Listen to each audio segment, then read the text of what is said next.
우리가 어떤 날을 기념하는 것은 그 날에 담긴 역사적인 의미와 가치와 교훈이 있기 때문입니다. 우리가 기념하는 날들은 대부분 크게 두 가지 뜻이 담기게 되죠. 하나는 잊지 않겠다, 아픔을 잊지 않겠다라는 뜻이 담겨 있고요. 또 하나는 아름다운 날을 잊지 않겠다.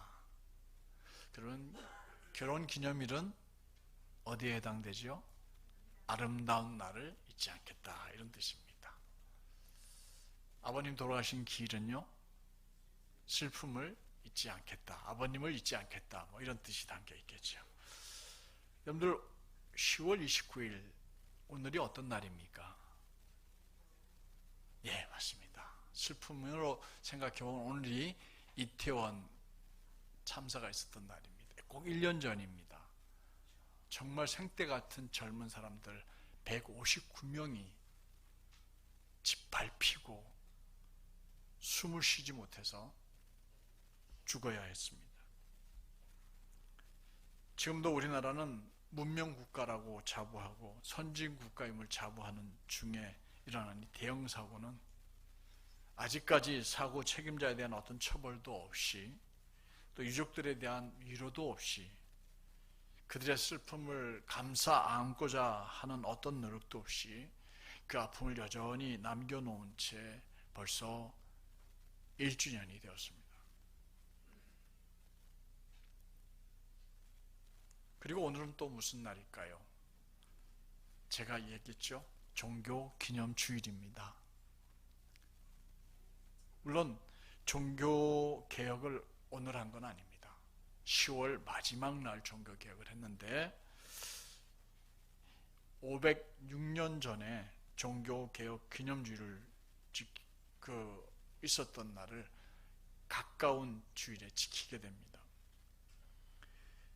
1517년 10월 31일 날 마틴 루터가 독일의 비텐베르그 성당 정문에 당시 카톨릭 교회를 비판하는 95개 조항의 반박문을 내걸면서 종교개혁의 신호탄을 쏘아 올린 날이 바로 10월 31일, 그날과 가까운 오늘을 종교개혁주일로 이렇게 지키고 있습니다. 우리는 보통 별 의미 없는 날을 기념하지는 않습니다. 특히 우리 그리스도인들, 개신교 목회자들은 성탄절 또 부활절만큼은 아니지만 종교개혁주일을 참 중요하게 생각하고 기억하고 이 날을 기념합니다. 왜냐하면 이 날이 개신교가 시작된 날이기 때문에 그렇습니다. 그런데 종교개혁은 단지 루터나 우리가 알고 있는 깔뱅이라고 칼빈이나 이들에 의해서만 진행된 게 아니라는 사실이에요. 종교개혁이란 말 자체는 종교적으로 뭔가를 바꾸자, 종교적인 문제를 뭔가 바꾸자, 개혁하자라는 그런 시도입니다. 근데 이런 노력은 역사를 거슬러 올라가게 만든다. 심지어 구약시대까지 거슬러 올라가게 됩니다. 오늘 본문이 바로 그 얘기를 해주고 있습니다. 바벨론 포로 생활에서 백성들을 이끌고 부푼 꿈을 안고 조국으로 돌아온 이 에스라, 그리고 느헤미야, 또 스룹바벨, 이런 사람들이 리더들이었는데요. 심지어 여기서 에스라라는 인물은 유대인들이 오늘날에도 그가 제2의 모세다라고 할 만큼 아주 각별한 사람이었습니다. 황폐한 조국의 땅으로 희망을 품고 돌아온 에스라와 느헤미야, 스룹바벨 등은 단순히 무너진 성전을 재건하고 무너져 없어버린 성벽을 다시 세우는 일만 추진한 것이 아니라 바벨론에서 이방인들의 그 문화에 젖어 살던 사람들, 이제 고국에 들어왔으니 다시 하나님의 백성으로서의 삶으로 바뀌어야 한다, 전환해야 한다 하는 계획을 외쳤던 겁니다. 그들은 성전과 성벽을 재건하는 동안에 밖으로는 또 다른 원수들의 회유와 협박을 물리쳐야만 했습니다. 그러면서 안으로는 부자와 넉넉한 사람들, 관료들, 힘 있는 사람들의 부정과 부패를 척결해야만 했습니다. 느헤미야 5장을 보면요, 바벨론에서 돌아온 이스라엘 백성들이 한참 성벽 재건 공사를 하고 있을 때 얼마나 어렵겠습니까? 포로에서 돌아와서 이제 막 삶을 일고 있는 그들 얼마나 가난했겠습니까? 근데 그들을 대상으로 해서 이 고위층 사람들이 뭘 했냐? 고리대금업을 했습니다. 그러자 백성들의 원성이 하늘에 사무쳤습니다. 어떻게 이럴 수가 있냐고. 우리는 하루하루 먹고 살기 힘든데 자기네는 고리대금업을 하고 있다고.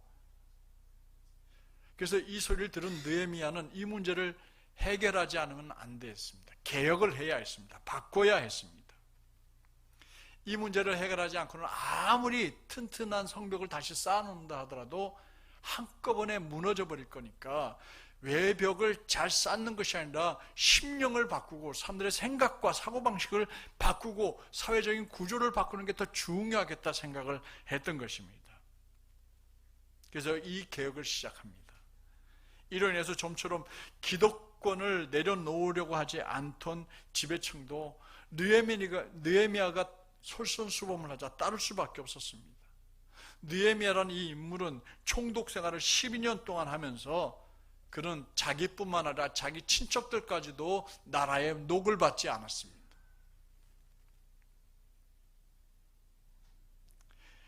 새 예루살렘이 건설되면서 땅값이 폭등했지만 그들은 땅 투기를 하지 않았습니다. 이렇게 서슬이 시퍼런 결기로 모든 일에 모범을 보이자 마침내 가난한 사람들을 착취하여서 자기 배를 살찌우던 그것이 오랜 관행으로 길들여져 있던 기득권을 가졌던 부유층들도 따라올 수밖에 없었습니다.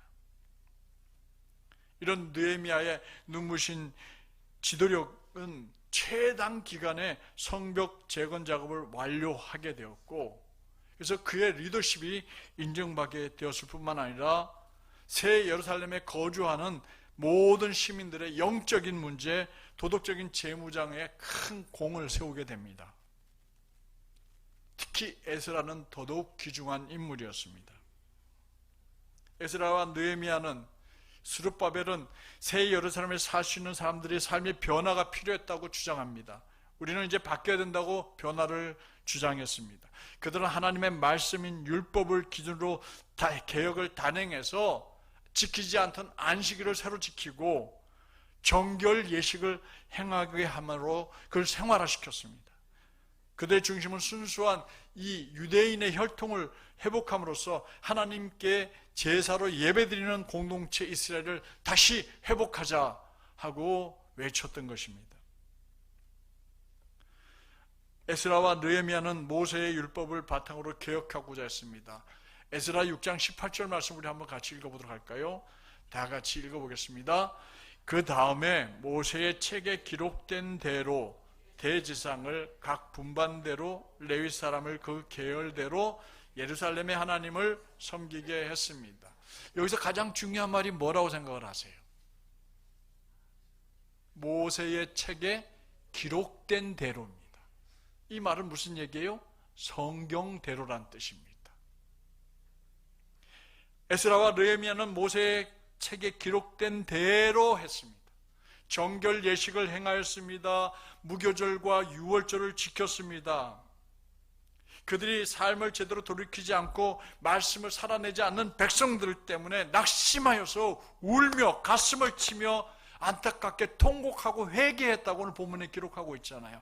그때 그 모습을 본 스가냐라는 사람이 이렇게 이야기를 합니다. 오늘 본문 2절부터 4절까지 말씀을 한번 같이 읽어보도록 하겠습니다. 그때 엘람 자손 가운데 하나인 여히엘의 아들 스가냐가 에스라에게 말했습니다. 이 중요한 말입니다. 잘 읽어봅시다. 우리가 이 땅의 이방 여자와 결혼해 우리 하나님께 죄를 지었습니다. 그러나 이런 일에도 불구하고 이스라엘에게는 뭐가 있다고요? 소망이 있다고. 아직 희망이 있습니다. 이렇게 얘기합니다. 그 다음 읽어봅니다. 우리가 우리 하나님 앞에 언약을 세워 내 주의 교훈과 우리 하나님의 계명을 두려워하는 사람들의 충고를 따라. 그럼 그들이 누구겠어요? 바로 에스라와 느헤미야와 스룹바벨 이런 사람들을 얘기합니다. 그들의 충고를 따라서 다 같이 그 다음 모든 이방 여자들과 자녀들을 내보내기로 했습니다. 근데 여기서 이방 여자와 자녀들은 누구예요? 자기가 함께 결혼해서 살고 있는 부인들 가운데 유대인이 아닌 여자들을 아들과 자식들과 함께 내보내겠다고 결단을 하는 겁니다. 쉬운 일이에요? 어려운 일이에요? 어려운 일이죠. 근데 이걸 하겠다는 거예요. 그 다음 읽어보겠습니다. 율법에 따라 그렇게 하도록 합시다. 뭐에 따라서? 우리말로 하면 뭐에 따라서? 성경을 따라서. 자, 일어나십시오. 그 다음에 읽어봅니다. 이 문제는 당신 손에 달렸습니다. 당신이 누구예요? 지금 누구한테 얘기한다고 그랬어요? 에스라에게 스가냐가 얘기하고 있는 거예요. 에스라, 당신 손에 달려있습니다. 당신이 지도자입니다. 당신이 리더입니다. 그 다음에 읽어봅니다. 우리가 힘이 돼 줄 테니 용기를 내 그렇게 하십시오. 할렐루야. 여기서 우리가 스가냐가 에스라에게 한 말 가운데 물론 중요한 말들이 여러 가지 있습니다만 제 마음에 딱 꽂히는 말씀이 한마디 있어요. 우리에게는 아직 뭐가 있다고요? 소망이 있습니다. 할렐루야. 우리에게는 아직 희망이 있습니다. 그렇습니다. 우리가 죄를 짓고 하나님 앞에서 징계를 받을 마땅한 사람들이지만 우리에게는 아직 희망이 있습니다. 그 희망은 어디로 돌아간다는 거예요? 성경으로, 하나님 말씀으로 다시 돌아가면 우리에게는 희망이 있습니다. 당신이 이 일을 좀 해주십시오. 우리가 당신에게 힘이 되어드리겠습니다. 라고 스가랴가 얘기를 했던 겁니다. 사랑하는 성도 여러분, 우리 샘솟는 교회도, 아니 우리 대한민국의 교회들도 아직 소망이 있음을 믿습니다. 비록 작고 또 조그만 교회이지만 우리가 함께 만들어갈 건강하고 행복한 교회, 말씀을 살아내는 교회가 되면 우리는 분명히 서울 제1지방에 영향을 끼치게 될 겁니다. 더 머지않아 성결교단에 영향을 끼치게 되고 크고 아름답고 기쁜 영향력을 끼치게 될 줄로 믿습니다. 담임 목사의 이런 비전과 꿈과 소망을 비웃거나 조롱하지 말고 스가냐처럼 내가 힘이 되어드리겠습니다. 목사님 일어나서 그 일을 행하십시오. 라고 격려하며 우리 함께 건강하고 행복한 교회를 만들어가는 우리 모두가 되기를 주의 이름으로 축원합니다. 축원합니다. 이제 이렇게 구약시대의 역사를 넘어서서 이제 역사가 흘러서 14기에 이르게 됩니다. 그동안에 이제 기독교는 예수 그리스도 탄생하고 14세기 동안 1400년 동안 로마 카톨릭과 그리고 그리스 정교회라는 교회가 주장을 해왔는데 지금 이 상황은 로마 카톨릭 교회를 중심으로 일어나는 일입니다. 14세기에 이르러서 교회가 스스로의 개혁을 일으키기 위해서 운동이 하나 조용히 일어나고 있었습니다. 이 운동은 서방 교회가 서로 갈라지고 서로 지도자끼리 싸우는 분열을 끝내고 전체 교회의 타락을 한 교회의 모습을 좀 바꾸자 하는 개혁운동이 이 신부들 사이에서 조용히 일어났습니다. 이 운동은 그동안 교황이 가지고 있던 이 절대권 권한, 이거를 절대화하지 말고 이제는 전체 교회를 대표하는 종교회의가 그 힘을 갖자, 이 운동이 일어난 겁니다. 교황 한 사람이 힘을 갖지 말고 교회들, 이 교회들이 모여서 회의를 한 그 회의의 결과를 더 힘을 실어주자, 이런 운동이 일어났던 겁니다. 그래서 절대로 성직을 매매하지 못하게 만들었습니다. 그리고 면죄부를 팔아가지고 십자군 운동에 지원하는 이런 있을 수 없는 일들을 우리가 그만하자, 이렇게 운동을 일으켰는데 이때 대표적인 사람이 존 위클리프와 얀 후스라는 사람입니다. 우리가 종교개혁하면은 루터와 칼빈을 먼저 떠올리게 되는데 그보다도 100년 앞서서 교회 개혁 운동을 주도했던 사람들이 있습니다. 바로 영국의 위클리프라는 사람과 체코의 존 얀 후스라는 사람이에요. 예. 위클리프 사진을 먼저 좀 보여주시겠습니까? 예. 이분이 존 위클리프입니다. 위클리프 어디서 많이 들어보지 않았을까요? 이 사람이 뭘 주장했냐면, 그리스도의 교회는 눈에 보이는 이 유형적인 계급제도가 아니라 구원받은 사람들이 이루는 눈에 보이지 않는 무형의 교회가 진짜 교회입니다. 이렇게 주장을 했어요. 파격적이었죠. 그래서 누가 예정을 입어서 구원받을 자인지는 알 수가 없기 때문에 그걸 알아보는 방법이 있는데, 각자의 생활 속에 나타나는 신앙의 열매를 보면 그걸 알 수 있습니다.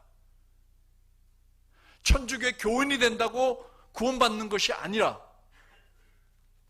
영세를 받았다고 구원받는 것이 아니라, 그 사람의 생활 속에서 맺혀지는 열매를 보면 그 사람이 구원받은 사람인지 못 받은 사람인지 알게 됩니다. 이 얘기를 누가 먼저 주장하냐면 존 위클리프라는 사람이 주장을 하게 돼요. 맞으시면 아멘. 맞지요? 이게 맞습니다. 근데 당시 카톨릭 교회와 교회 권력자들은 성경은 교회의 소유이고 성경은 오직 교회만, 성직자들만 해석할 수 있고 그 권위를 가집니다. 성경은 바로 성직자들이 이해할 수 있는 언어로 되어 있어서 백성들의 귀에 전해질 때 그것이 비로소 성경입니다. 이렇게 이 직위를 가진 성직자들에게만 권위를 준 거예요. 위클리프는 이해할 수가 없었습니다. 말이 안 되는 일이었습니다. 그래서 그가 한 일이 뭐냐면, 이 라틴어로 된, 알아듣지도 알지도 못하는 이 언어를 뭐로 바꿔버리냐면 성경책을 영어로 바꿔버립니다. 번역을 하게 됩니다. 그래서 이 위클리프가 뭘 했냐면 라틴어로 된 성경을 뭐로 바꿨다고요? 영어로 바꾸다 보니까 사람들이 읽을 수 있어요, 없어요? 읽게 되었죠. 그래서 오늘날에도 위클리프 선교회가 있습니다. 여러분들 찾아보시면 위클리프 선교회는 뭐냐? 언어를, 그 나라의 언어를, 각 부족의 언어를 영어로, 성경으로 만드는 작업을 하는 그 선교회가 위클리프 선교회예요. 한 부족의 언어로 성경을 쓰겠다라는 생각을 가지고 찾아 들어가다 보니까 위클리프 선교회에 해당되는 선교사님들은 어떻게 살아야 될까요? 그 나라에 들어가서 그 사람들과 함께 생활하면서 그 사람들의 언어를 다 이해를 하고 난 다음에 성경 번역 작업을 필요로 할 수 있는 거예요. 이게 하루아침에 이루어지는 작업이 아니잖아요. 그죠?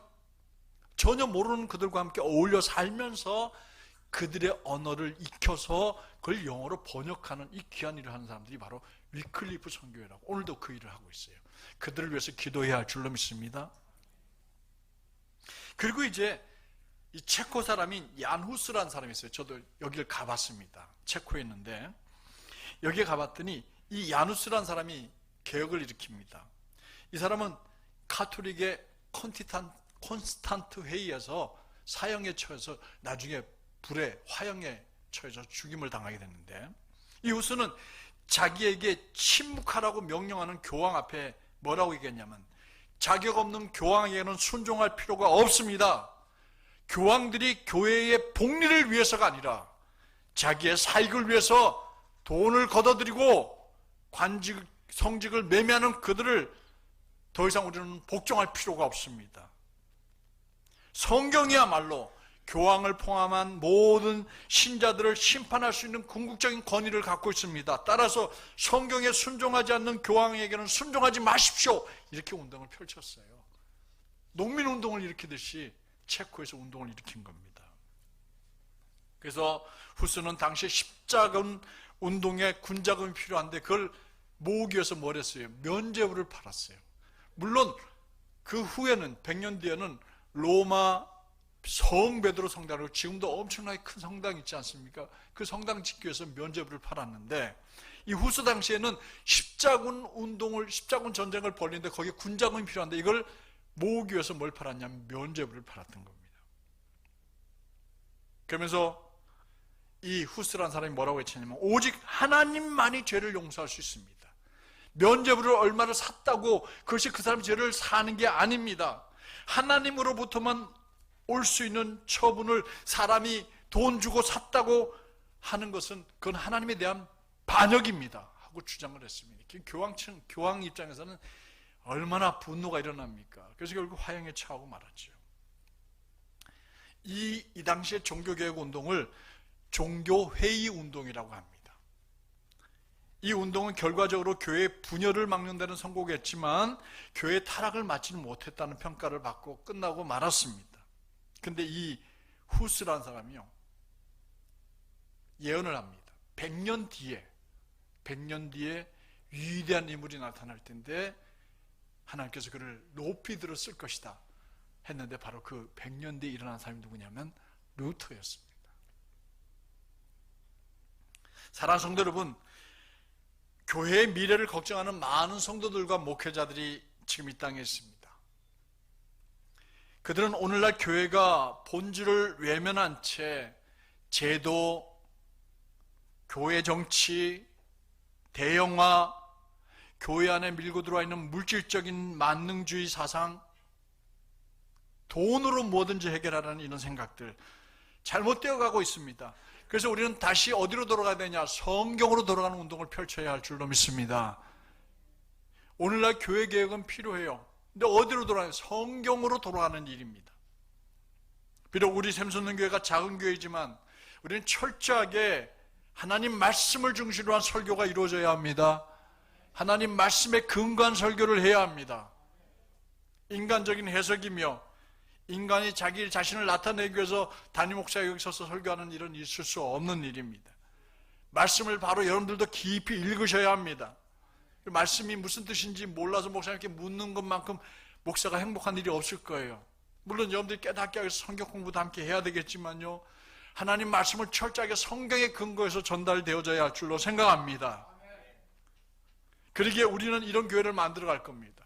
자부심을 갖고 우리의 걸음이 비록 작은 걸음이고 조금은 느린 걸음이지만 묵묵히 함께 걸어가다 보면 우리는 세상에서 빛나는 교회가 될 줄로 믿습니다.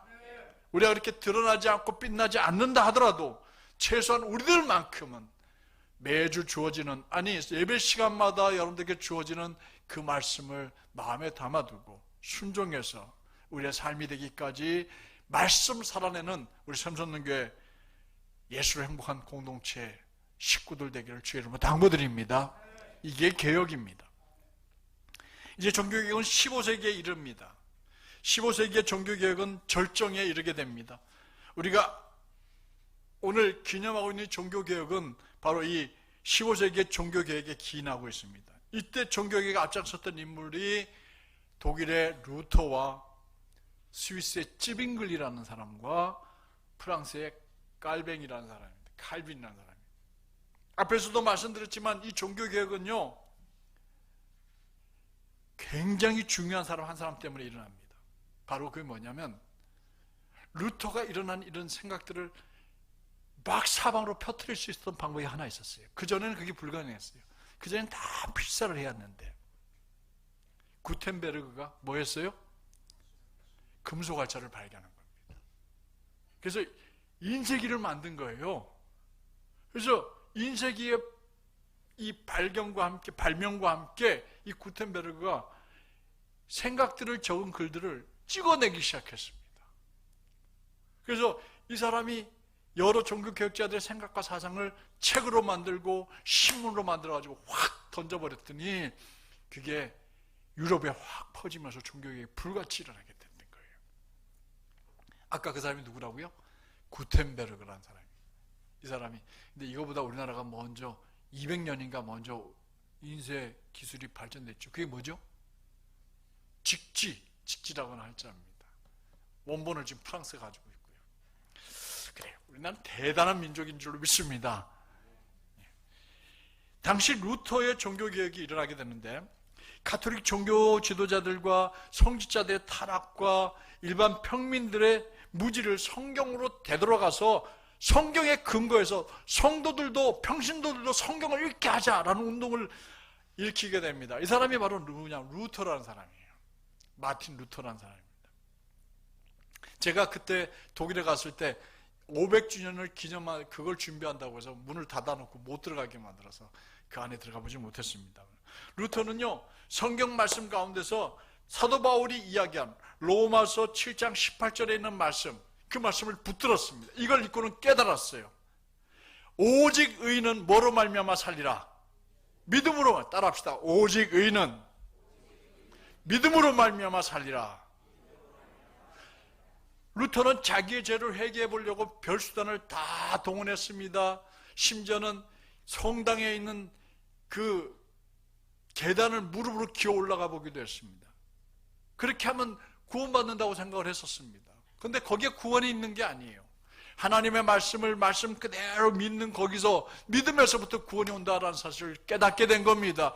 땡그랑하고 돈을 얼마큼 넣었다고, 면죄부를 샀다고 그게 구원받는 일이 아니고, 세례를 받았다고 구원받는 일이라는 걸 깨달았습니다.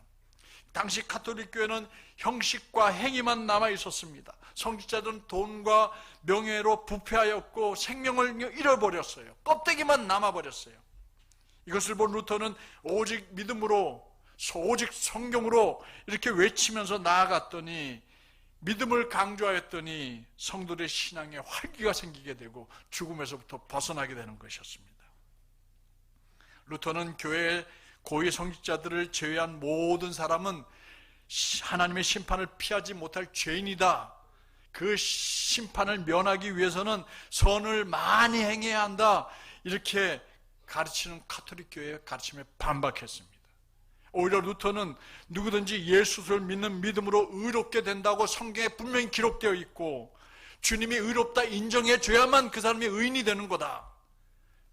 착한 일을 많이 했다고 의인이 아니다. 강조합니다. 교회의 전통보다도 하나님의 말씀인 성경이 더 우선되어야 된다. 그리고 모든 사람이 이것을 믿음으로 구원에 이르러서 각자가 자기가 주님 앞에 나아가는 만인 제사장이 될 수 있다라는 만인 제사장을 강조하게 되는 거죠. 그러나 루터의 이 사상과 이론 역시 시간이 지나가면서 이게 절대화되었습니다. 그래서 루터의 종교개혁도 한계가 드러나고 말았어요. 루터는 교회 자체에 다른 교회를 만들고 싶어 하지 않았습니다. 그런데 그냥 캐톨릭을 바꾸고 싶어 했습니다. 근데 이게 안 바뀌니까 이제 그게 오늘 루터란 교회가 되어진 거죠.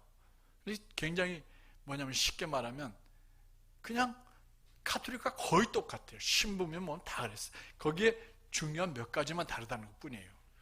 그래서 이렇게 종교개혁을 했지만 이 종교개혁에 영향을 받은 다른 많은 사람들이 일어나기 시작합니다. 그 가운데 한 사람이 누구냐면은 쯔빙글리라는 사람입니다. 스위스 취리에서 태어난 사람인데요. 이 사람, 그 뒤에 있는 사람은 박상진 목사입니다. 맞죠? 네, 많이 보던 사람이 얼렁거리네요. 예. 이 쯔빙글리는 그 루터의 종교 개혁에 영향을 받게 됩니다. 그래서 로마 카톨릭 교회가 개혁돼야 된다고 하면서 67개 신조를 발표하게 됩니다. 그러면서 카톨릭과 진짜로 칼 들고 싸우게 돼요. 그래서 전쟁터에서 45살로 죽게 됩니다. 그래서 종교개혁이 끝나는가 싶었는데 그 사상을 이어받은 사람이 프랑스에서 일어나게 됩니다. 그 프랑스에서 나타난 사람이 누구냐면 바로 깔뱅이라고 하는 칼빈이라는 사람입니다. 존 칼빈입니다. 칼뱅도 역시 부패한 카톨릭 교회에 대해 저항해서 종교의 자유가 있다고 주장합니다. 그리고 새로운 시대를 이끌어가 젊은 지도자로 전폭적인 지지를 받게 됩니다. 그래서 개신교에서는 그를 종교개혁을 이끈 선구자로, 또 개신교 신앙의 아버지로, 오늘날 장로교단의 시조로 바로 칼빈을 얘기합니다. 그래서 장로교단을 누가 시작했냐? 칼빈이 시작했다. 이렇게 얘기합니다. 그런데 이 칼빈도요, 권력을 잡게 되니까, 너무 많은 사람들이 따르게 되니까 제네바에서 정치적으로 권력을 쥐게 됩니다. 그러면서 급변하기 시작합니다. 자기의 뜻이 곧 하나님의 뜻이다 라고 얘기하면서 자신의 교리와 주장에 반대하는 사람들을 모두 하나님을 거역한 사람으로 처단해버립니다. 그래서 독선적인 신정국가를 만들어버리려고 했어요. 결국 칼빈은 법률과 공권력을 동원해서 시민들의 일거수일투족을 감시하게 만들어버립니다. 그래서 심지어는 사람들이 칼빈은 위선자다라는 얘기까지 듣게 되지요. 그렇게 말하는 사람들마다 다 죽였습니다. 그러다 보니까 더 큰 독재자가 되고 말았어요. 로마 카톨릭 교회의 잘못을 지적하면서 일어나 놓고는 자기가 더 큰 독재자가 되고 만 겁니다. 그가 정권을 잡고 4년을 지내는 동안에 13,000명이 사는 제네바에 58명이 순교를 당하게 됩니다. 사형에 처하게 됩니다. 76명은 다른 나라로 추방시켜버립니다. 많은 사람들이 투옥되고 말았죠. 그 중에 한 사람이 뭐냐면 이 칼빈의 주장에 반대하는 사람이 한 사람이 있었어요. 세르베투스라는 신학자입니다. 칼빈, 당신의 얘기 근본적인 건 맞는데 당신이 오늘 사는 걸 보니까 당신이 주장하는 게 맞지가 않다고 얘기를 해요. 그러니까 칼빈이 이 사람을 붙잡아다가 사람들이 보는 앞에서 불에 태워 죽입니다. 나중에 제네바 시민들이요, 이게 잘못됐다는 것을, 칼빈이 잘못했다는 걸 깨닫고는요, 세르베투스가 화형된 그 자리에 지금은 기념비를 하나 세워놓았어요. 거기다 뭐라고 써있냐면, 칼빈의 결정은 종교교역과 복음주의 원칙인 양심의 자유에 어긋났다. 그에 의해서 희생되어졌다 하고 세르베투스를 기념하는 기념비를, 사죄, 미안하다, 잘못했다는 사죄 기념비를 거기다 만들어 놓았죠. 당시 종교주의자들의 교리 가운데 서로 차이점이 조금 있었어요. 이것 때문에 종교교역이 다 힘을 합치지 못했어요. 왜냐하면 그것이 성만찬의 의미가 달랐던 겁니다. 다른 건 다 어느 정도 로마 교황청에 대항하는 생각들이 다 비슷했는데 이거 하나가 좀 틀렸어요. 사진 하나 보여주시겠습니까? 자, 해보십시다. 제일 위에 보면은 로마 교회는 성만찬의 의미를 뭐라고 했냐면은 화채설이라고 생각을 했어요. 그러니까 신부가 이걸 들고 기도하는 순간 이게 빵이 아니고 예수님의 실제의 몸이 된다고 생각했고 피가 된다고 믿었어요. 무슨 뜻인지 아시겠어요? 그래서 이것이 입에 들어가는 순간 우리의 몸으로 예수님의 피와 살이 들어온 거라 이렇게 생각을 한 겁니다. 그런데 루터는 또 그렇게 생각하지 않았어요. 이것을 성만찬을 해놨는데 주님이 거기에 임하신다, 이런 뜻으로 해석을 했어요. 그런데 쯔빙글리는 아니다, 그게 뭐냐, 이거는 주님이 우리에게 분명히 말씀하시냐, 기념하라, 나를 행할 때마다 나를 기념하라 라고 주장했어요. 그래서 기념서를 이야기할 뿐입니다. 그리고 이제 칼빈은 이것이 영적으로 임하는 것이 실제로 그리스도가 오는 거나 이런 건 아니다, 영적인 의미가 가미된 것뿐이다, 이렇게 주장을 하게 됩니다. 결국 이런 주장들이 서로 달라서 종교 개혁자들은 각자 다른 길로 가게 되지요. 근데 여기서 특별히 한 가지 또 반대하고 일어난 사람이 누구였냐면 만츠라는 사람이 있습니다. 이 사람의 운동이 오늘날 침례교단을 만들었어요. 뭐냐? 그 당시 이 천주교에서는요, 아이가 태어나면 8일 만에 주님이 할례를 받았듯이 뭘 받아야냐면 세례를 받아야 한다고 생각을 했어요. 근데 만츠가 생각하기에는 아니 이제 태어난 지 8일 된 애가 뭘 안다고 거기다 대고 세례를 주냐, 그래서 구원받았다고 말하느냐, 이건 있을 수 없는 일이죠. 우리의 입으로, 우리의 인격으로 주님은 나의 구주이십니다라고 영접하고 고백해야만 그 위에 세례를 줘야 그게 진짜 세례지 하고 주장하면서 천주교에서 세례받은 사람들은 그건 세례받은 게 아니다 해서 다시 세례를 받아야 한다 해서 재세례파 운동, 오늘날 얘기하는 침례파 운동이 일어나게 되는 거죠. 그렇습니다. 이게 이제 쭉 우리가 살펴본 종교개혁의 역사입니다. 이렇게 종교개혁은 어느 한순간에 어느 한 사람에 의해서 단 한 번에 일어난 운동이 아닙니다. 거의 400년에 걸쳐서 많은 사람들과 많은 사건들이 종교개혁을 일으키고 오늘 우리는 이 자리에 서 있게 됩니다. 그리고 그 당시에 잘못된 점들을 바꾸려고 한 모든 사람들은 모두의 역할을, 그리고 또한 그들이 행한 일들을 모두 하나하나 참 중요했습니다.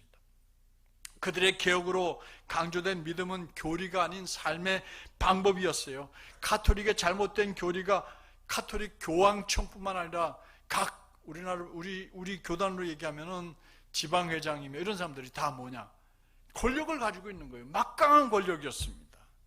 그래서 그들은 절대화되었고 반발해서는 안 되고 무조건 순복해야 했고, 그래서 거기에 반대해서 일어났던 칼빈과 루터 역시 그들의 교리가 절대화되면서 결국 사람들을 학살하는 오류까지 저지르게 됩니다. 오늘 교회는 어떻습니까? 오늘 성경에 따른 올바른 믿음은 우리가 살아내야 될 삶의 문제를 이야기합니다. 여러분들 성경을 아무리 잘 풀고 아무리 논리적으로 잘 이해를 시킨다 하더라도 그는 그냥 교리에 불과합니다. 여러분들, 우리가 듣는 말씀은 살아내야 될 삶의 문제인 줄로 믿습니다. 살아내야 합니다. 듣는 게 중요한 게 아니고, 많이 아는 게 중요한 게 아니고, 우리가 뭘 하나 들었더라도 그것이 내 삶 속에 영향을 줘서 우리의 삶이 그렇게 살아가도록 만드는 것이 하나님의 말씀입니다.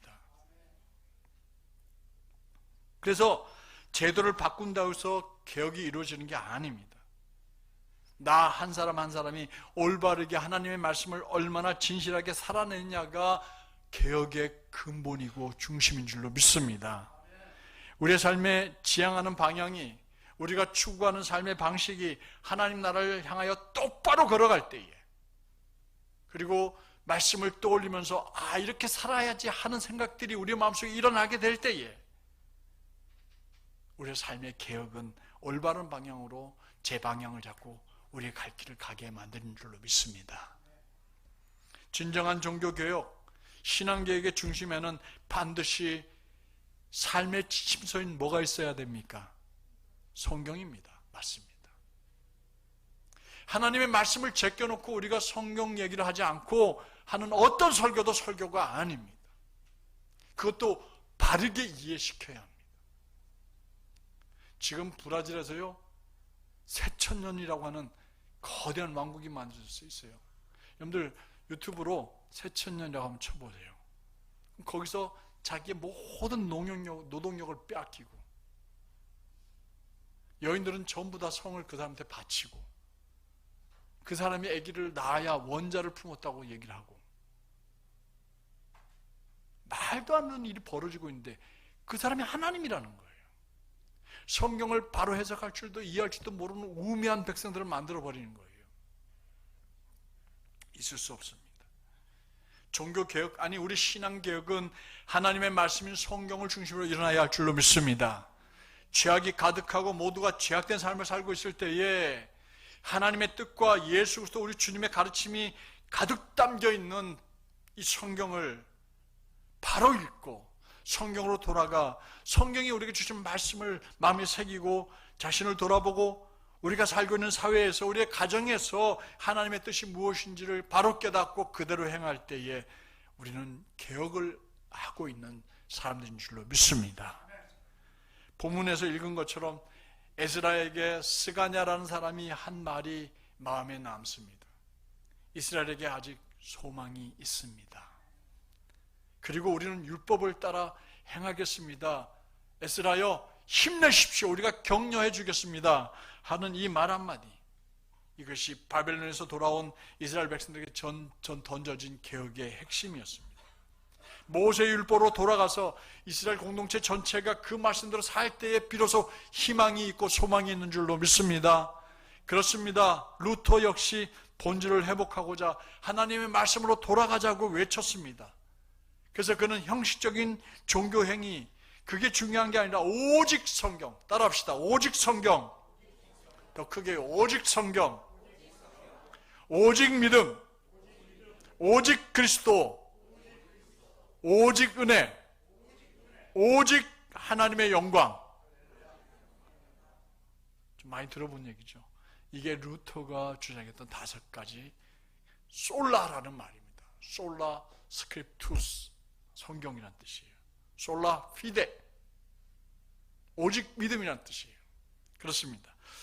우리들에게는 아직도 소망과 희망이 가득 차 있습니다. 우리 교회가, 그리고 우리가 그 소망과 희망이 되어야 합니다. 그러려면 하나님 말씀, 그 성경으로 돌아가서 하나님 말씀에 절대 충실한 여러분들이 되시길 주의 이름으로 부탁을 드립니다.